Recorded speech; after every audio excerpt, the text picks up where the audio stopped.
Hey guys, today we are looking at the Moustache Samedi 27 Xroad 5. It's a mouthful. This is $45.99, so it's not cheap, but again, it's sort of the highest level in their Xroad series. And Xroad is really talking about a bike that is comfortable on like paved paths, streets, but also off-road. This is actually like, you know, it's kind of a hardtail mountain bike. You look at the tires and you look at the travel on this suspension, really the quality of this suspension too. The bike is really overbuilt in a lot of ways. It has a 15mm through axle up front. It's got a tapered steer tube right there. It's got what they call triple cavity down tube. So it's got 2 layers of aluminum that provide strength and stiffness, which is important if you go off-road, especially if you're carrying a bunch of cargo, maybe like a basket or trunk bag and panniers and stuff. The fenders on this, they're also tubular, and they've got these aluminum alloy support arms, which on the front, they connect directly to the lowers on the suspension fork, and they're not going to get bumped side to side. They're really solid. Again, that's important if you're going off-road with fenders. I also want to call out the kickstand because it has a tool-free adjustable height. It stays plenty clear of that left crank arm. The drive system, of course, this is Bosch. You get the highest capacity Bosch PowerTube 625 on this thing, and they do have an Xroad 2. So that's like one step lower than the Xroad 5. And there are a few trade-offs with that bike. It's about $1,000 less, and if you get that, you get a light that isn't quite as bright or powerful, but it does have these cool windows on the side, some cutouts. You get a suspension fork that doesn't use aluminum alloy anodized black stanchions like this. Their steel might weigh a little bit more. You get a 9-speed drivetrain. It's like 11 to 36 versus 11 to 42 here with SLX super high-end derailleur in this case. You get a PowerTube 500 versus the 625 here, so you're not getting that super high capacity for super long range. And you also get a Purion display instead of the Intuvia, and I love the Intuvia. It is removable, it's big, it's easy to read, and you also miss out on this nice suspension seat post, so it's not as comfortable. So Moustache is a French company. They started back in 2011. The founders, Manu and Greg, they seem like really fun guys. Like, you go to the website and it's kind of quirky. It doesn't seem super corporate. I feel like they've grown a lot. I mean, it's been 10 years. This is like their 10th season of bikes, but they're still holding true to those values. And they have a whole bunch of different types of bikes. So there is an Xroad full suspension version, which really appeals to me, but you know, of course, it's going to be a bit more expensive. And then if you are carrying a bunch of cargo, this rack setup is pretty nice. And then they have the high step version that we see here of the standard Xroad, as well as a step through, making it a lot more approachable if you're someone just with a shorter inseam, or depending on the type of clothing you're wearing. That could be really nice. Again, coming to that triple cavity down tube, nice to have a really stiff frame, because those mid steps or kind of step through frames tend to be, they offer a little bit more approachability, but sometimes there's more frame flex. So I think they've done a great job with this bike. Again, $45.99, it's a little bit more expensive, but you're getting a lot of comfort. See this handlebar kind of sweeps back a little bit? Maybe it looks like a mustache. A lot of their bikes have this, and some of them are more pronounced and angular, really iconic looking. This one's a little bit smoother, and I really like it. We've got locking ergonomic grips. We do have a 31.6mm suspension seat post, EXA form 525, about 40mm of travel there. And I actually pulled it out earlier, and there's, I think it's a 6mm hex bolt in there, and you can turn it to the left and loosen it up a little bit, and it's provided some good comfort. I don't love the saddle. Maybe it's just my body type or whatever, but it's you know, it kind of raised in the middle, and it's pushing on that soft tissue. So I was trying to bounce on this thing and really get the feel of that suspension seat post, and it was like, it didn't feel really good. My seat bones weren't perfectly comfortable, but it is name brand. This is Cellular Royale. It's gel, Shadow Plus. Gotta love that. And then back up to that suspension fork. Again, 15mm through axle. That's extra sturdy. It provides a bit more support for these beautiful black spokes, black nipples, and custom rims. So Moustache does their own rims, which is kind of rare, you know, but these are the parts that get the most pressure, I guess, and the most use. They're the closest to the ground. And so having a company that makes their own wheels and then makes everything match like this, I can really appreciate it. You'll notice that there are some bottle cage bosses right there below the top tube.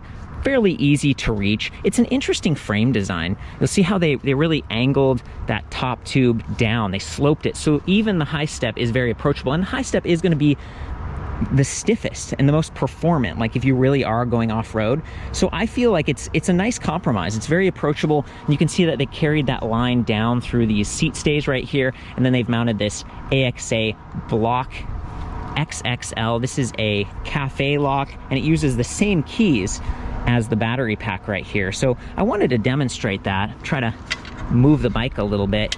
We just insert the key like this. You have to turn it, and then you push this silver rod through like that, right? So it locks the bike in place. People could pick the bike up and try to run off with it, but you know, it's 60.2 pounds. This is the size large that I'm on. So that's a fairly heavy bike, and that's a really good way to secure it just quickly if you're at like a coffee shop or something. And then when you're done, twist it again and it unlocks. This key, it's pretty nice. It's AXA. It's sort of like routed inward. It's not like a key with sharp edges, and having a key that works for both the frame lock and the battery is nice, because then you only need one.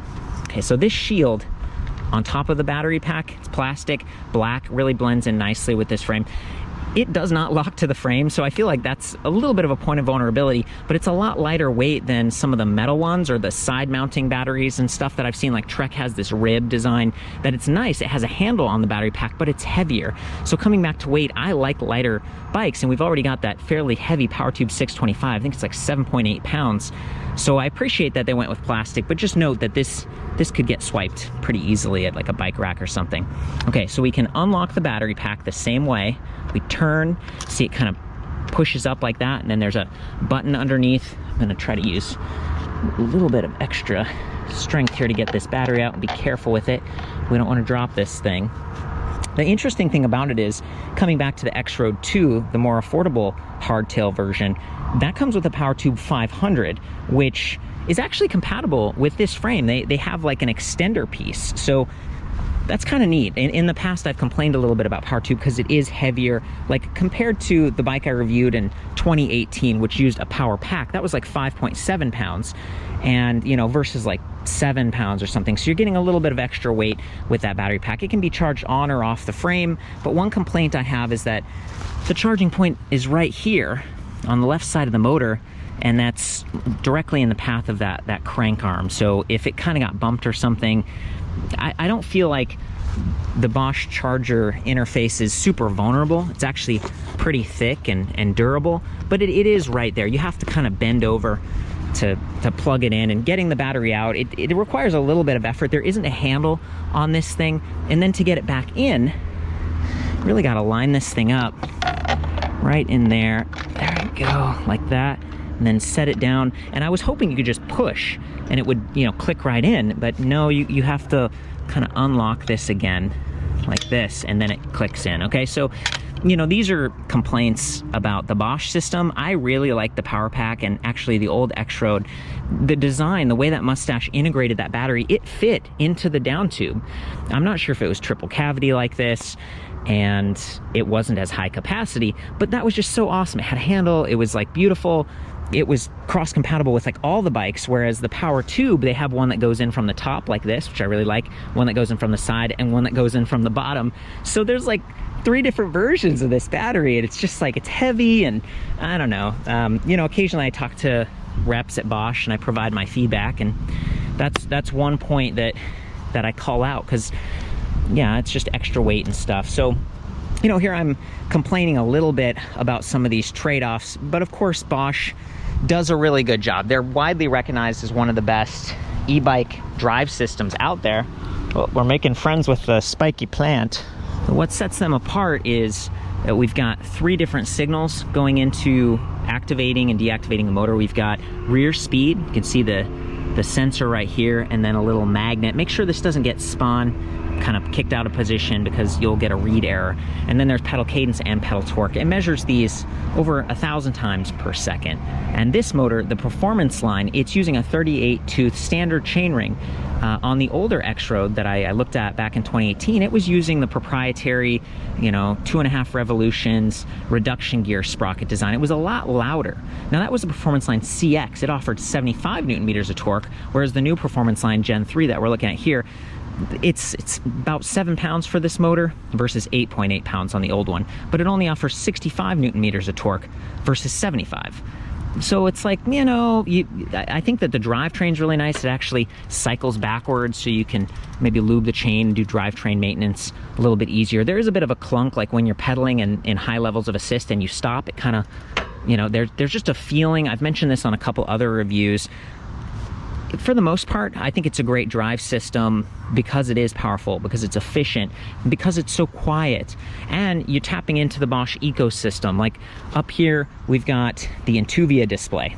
It's removable. I really like this. It does have a micro USB charging port on the right-hand side, although I think it's half an amp, not a full amp, so it may not charge every device. It might maintain it, but it's not going to put out as much power as like the new Kiox or the Nion. But the cool thing is you can upgrade to those, and they also have smartphone interfaces and some GPS sort of applications. You could mount your phone next to this current display right here and maybe trickle charge off of that micro USB port. But I just love that there's more and more options, because with the newest displays, you're using Bluetooth to sync with your phone and get feedback, and that's definitely kind of the way of the future. For what this is, I think they did a great job. Very viewable, very easy, and again, high-end battery pack and a really solid motor. So this thing actually has shift detection as you're pedaling. It's measuring the pedal strokes, the pressure, giving you that sense of, okay, we understand that you're pedaling, we're gonna send power, and we're not gonna have it be too wavy, we're gonna smooth things out, it's gonna be really dynamic. If we sense that you stop because of the speed, we're gonna cut out almost instantly, and pedal torque is being measured. It's very good that way, and it's so good that they're actually able to measure pressure changes from shifting. So this is Shimano SLX, really nice derailleur. It even has this one-way clutch, so you can put that in the down position, and the derailleur is going to be a little bit looser.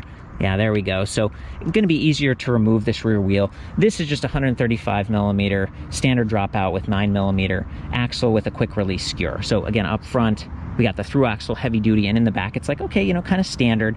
And then if you want to, you click this in the up position, and it kind of locks it into place a little bit more, so you don't get like chain slap and stuff. And I was looking at this, they do actually have a clear plastic sticker right here so that you're not going to nick up that beautiful paint. Again, two colors, metallic green that we see here, almost emerald, and then metallic red. I was back here with a flashlight, and there's an aluminum alloy chainring guard, almost like a bash guard, right next to that 38 tooth chainring. And then we've got this pretty good plastic chain cover. It's not rattling a whole lot. It's going to keep your pant ends or like dress from touching that chain and getting, snagged or dirty. I really like that. Awesome VP pedals, a lot of great surface area. So the whole drivetrain is excellent, I would say. I mean, I really like it, and it's fairly peppy. I was surprised that motor is giving you up to 300% support feedback in the highest level of assist, and 65 Newton meters is still very good. But then coming back here to this derailleur again, this is one of the highest level derailleurs in the Shimano group set, so it's going to be a little bit more reliable. It's going to shift very quickly, and the triggers are actually very excellent. I'm going to show those in a second. So 11 speeds, 11 to 42. This is huge. I mean, this is excellent. This is exactly what you want for climbing if you actually are mountain biking and doing some light trails, or starting. Coming back to the carrying capacity on this thing. On top of this rack, we have MIK, which is something it's like a mounting standard for a plastic plate that works with Basil bags, and it could be like panniers that hang over or a basket that kind of clicks on top. Very nice. And then we have these Ortlieb pins on the side. There are 3 of them, and they actually allow you to stick a pannier, like click it right on without having hooks and stuff. And that's great, because if you're trying to take the pannier with you, maybe you're wearing it on your bag or like a messenger bag or something like this, sometimes those hooks dig into your back and it's really annoying. So having a rack that's so custom like this, that gives you 2 different brands of built-in interface, is just fantastic. I mean, that's nice to see, and it's partially because they do so much custom work, and I think because they've been around a long time, they really scrutinize their stuff. So max weight 25 kilogram, 55 pounds, excellent job on that rack. So just the whole rear end of this bike, look at, there's an extra, it's not really a gusset, but it's an extra little section of tubing right here, probably to add some stiffness. And this is the trigger shifter, so it's Shimano SLX, and it has the two-way lever that I'm always talking about when I review bikes. And that's important because a lot of times my fingers are up here on the brakes like this, and I have my fingers on the brakes like at all times. Could be going pretty fast, or maybe it's just a bumpy trail and I don't want to slide out or hit someone coming around a corner, but I still want to shift gears. And so being able to use my thumb for both of these versus having to take one of my fingers off to shift, you know, not every trigger shifter is two-way like this, so I love that. And then there's actually 4 shifts, 1, 2, 3, that allows you to shift gears very quickly, or really dump a whole bunch of gears if you're getting ready to climb. So you're like, high, fast, pedaling, oh, a hill, and you can just dump a bunch of gears. Excellent job with that.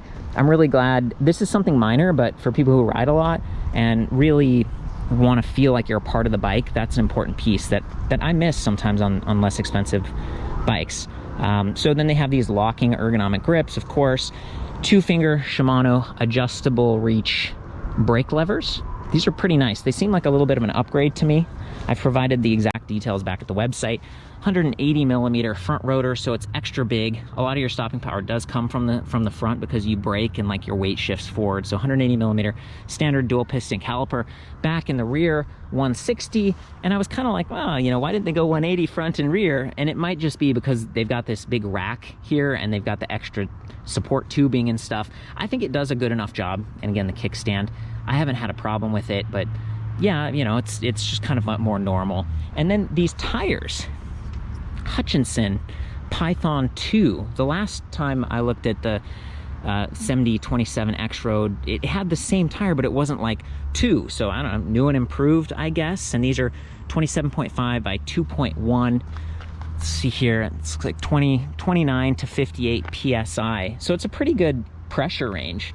Like sometimes you'll have a bike that wants you to keep that high pressure, and that's just not as comfortable if you go off-road. And for me, comfort is a really big deal. I am 5'9", and I only weigh like 135 pounds, so for me, I'm usually loosening these all the way up. I want lots of comfort. I don't mind if it's bobbing a little bit because, you know, I've got a really efficient motor with a huge battery pack. Love that they've got a flick bell right here. Love that they've got internally routed cabling, and then they've got these big, oversized, rubberized covers, so you can take those off and maybe do some maintenance. It makes it easier for shops to work on the bike. I appreciate that kind of thing. I get a lot of like anecdotal feedback from shops like, these are good bikes to work on, like I really like this bike. Here's the display panel. I'm gonna turn it off real quick, and I want to point out that there is a power button right here. So I've had this happen a couple times where I was pressing the power button on the display, but there's an internal battery right here, and that can kind of go down in charge, and then the display won't boot up quite right. It'll like show up, but you can't change assist levels. So I recently learned that if you just press the power button here on the battery pack, that's another way to get this thing to boot up, especially if this has a low battery. So here we go, just put this back on, clicks into place nicely. This does have like a faint blue glow backlighting, which is nice. It's easy to read, and a super bright light because it is grayscale. It's kind of monotone, and that little bit of backlighting really helps. It's also large. Here's the headlight button, and the lights sort of remember what state you left them on in. So I turn them on, and now they're going to come on every time I boot the bike up. Here's that rear light, single LED, but it's fairly bright and it's visible from the sides as well. I mentioned that the Xroad 2 has those side windows, which are really nice, but this light is still fairly visible from the sides. 2 really bright beams. And this light, it's adjustable. It kind of aims down if you want, and because it's part of that crown and it's not part of the unsprung section, like right here on the arch, for example, where it'd be bouncing up and down all over the place, it's also not creating a lot of clutter if it was up here at the stem or the handlebar. So I feel like that's just a perfect location, and this bike doesn't feel too busy up front. You know, we got these grommets we talked about, and this really nice, clean, despite having a big display, pretty clean, simple, like cockpit area. So we've got battery capacity at the top, 5 ticks, each one represents 20%. That leaves something to be desired for me. It'd be nice if there were 10 ticks or battery percentage, but these bikes do have a range estimate, and we'll get into that in a second. We've got current speed in the middle. It's in kilometers per hour right now. Clock, and now if we start pressing the I button here or here, we'll get some other readouts. So it goes from clock to max speed, average speed, trip time, and then range. This is what I was talking about. This is a class 1 electric bike, meaning it goes up to 20 miles per hour, 32 kilometers per hour, and maybe in Europe, 15.5 miles per hour. It's kind of depends on the geography, but class 1 is the most permissible class of electric bikes. There's no throttle, it's not a speed pedelec, and that means that being a crossroad, you can take it on most streets, a lot of paths, and even a lot of mountain biking trails. So I think it's an excellent choice. It's very efficient that way, and again, the drive system, measuring so many signals and being so responsive, it does a great job. So range, we're in off right now, meaning that this bike is powering the lights and the display, but there's no motor assist. As soon as we press plus, we get eco. That's the lowest level of assist, and it gives us 138 kilometer range. That's pretty great. Now, if we go all the way up to turbo, which is 300% assist feedback, meaning it amplifies your pedal input, like it's 300% of that power, and up to 65 Newton meters of torque. Now it says, okay, way down to 59 kilometers. That's the estimate. This is very full. I did ride it over here, but the interesting thing is this dynamically updates. Like after a mile or so of riding, it takes all the signals into consideration, like how much work you're doing, how much energy the motor is expended, and it gives you that estimate on the fly, and it dynamically updates. So it does, in some ways, it makes that battery readout a little bit redundant or unnecessary. It's definitely a lot less precise, in my opinion. Press I again, we got odometer here, trip distance, and then back to clock. Now, I think if we hold reset and I, we can get into some settings, and you could change from kilometers to miles, basically update those units if you want to. I just like how reachable and intuitive this button pad is. It's still one of my favorites. Even now that Bosch has, you know, the kiosks and the Nyon and stuff, they have a much clickier, like harder button pad, and this one has like a rubberized I button that's very, even if you're not looking down, you can feel like where you are. It's almost like Braille or something. You're like, okay, I'm in the middle, plus, minus, you can hear it click.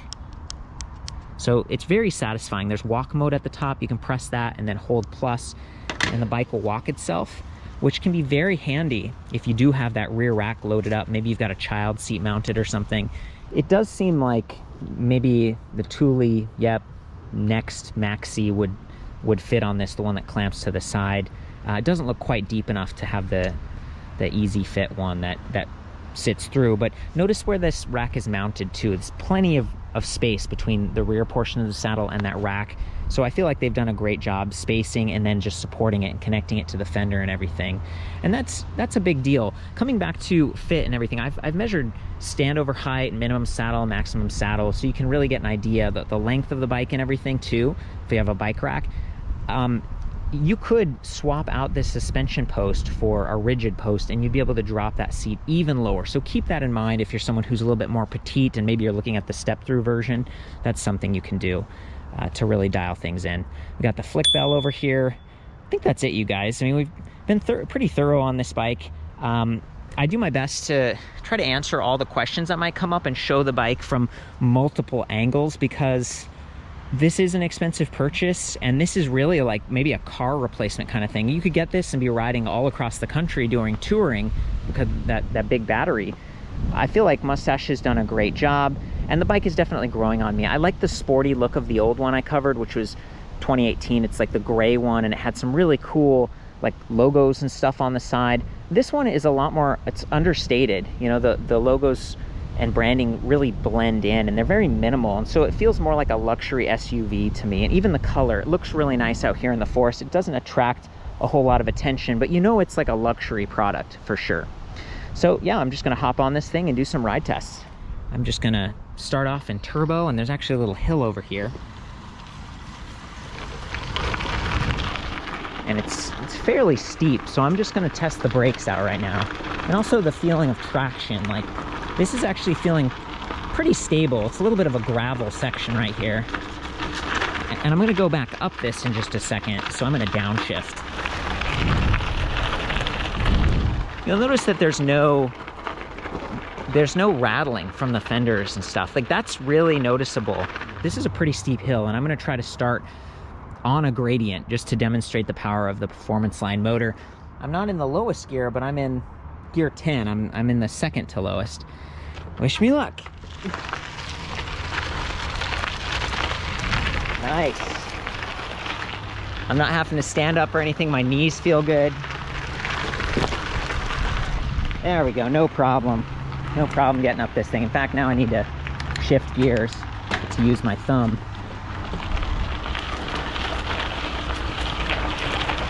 And I'm accelerating. This is still uphill right here.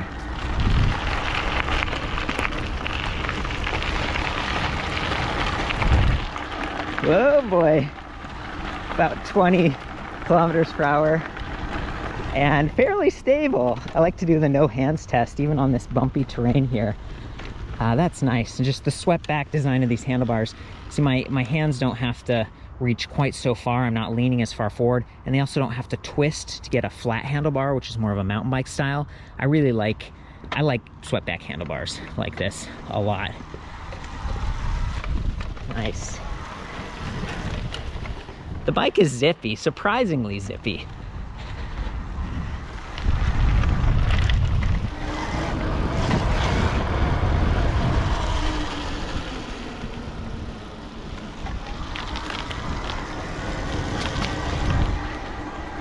And then right here, do you see this little arrow? It was telling me to shift up. So they call that shift assist or shift recommendation.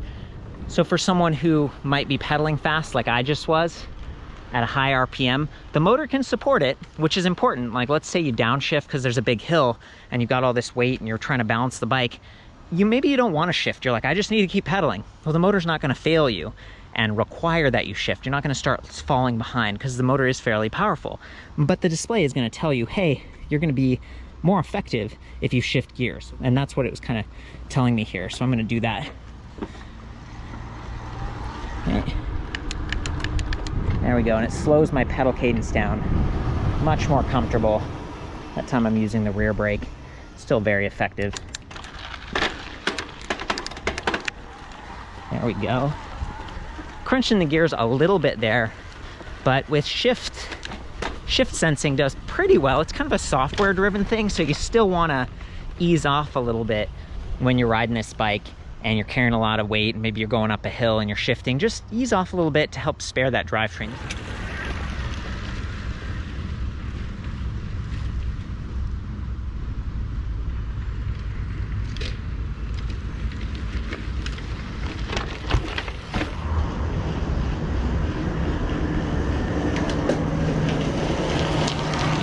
Okay guys, you can't really see the chainring, but it's 38 tooth, full-size chainring. There's no reduction gear like some of the older Bosch motors. 11 speeds, 11 to 42 tooth, and that's one of the big differentiators for me from the Xroad 5 and the Xroad 2 that's a little bit more affordable, is that one only has a 9-speed drivetrain, and it uses Shimano Altus, which is a much lower end derailleur with no clutch or anything, versus SLX. This is really high-end, really nice drivetrain. So I'm gonna pedal along, shift the gears and stuff, and just give you guys a front row seat to see how it sounds, and also maybe how it performs, how quickly it starts and stops. Like, look for that. That's one of the big differentiators that Bosch offers, maybe compared to some of the more affordable mid-drives. I am in turbo, so that's the highest level of assist with the most torque, the most power, just so that the motor will be more pronounced and more responsive to help illustrate things for you guys.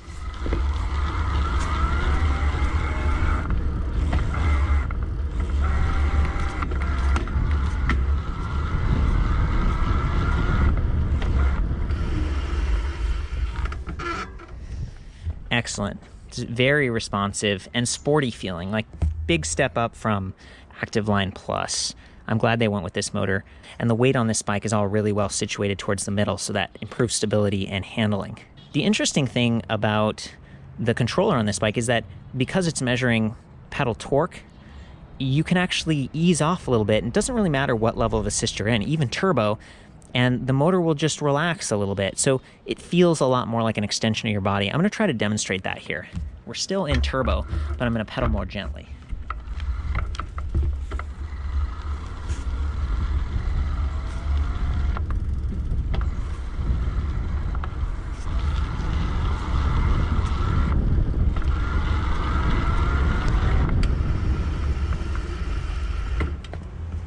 excellent.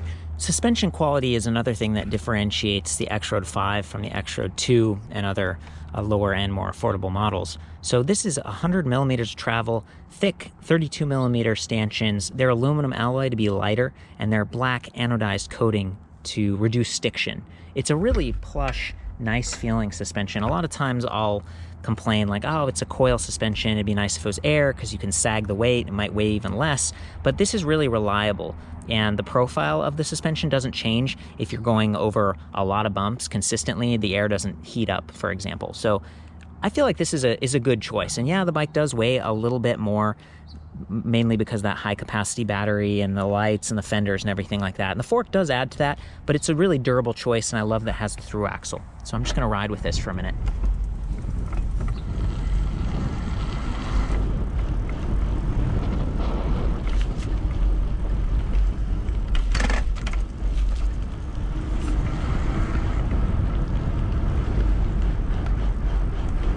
Completely locked out.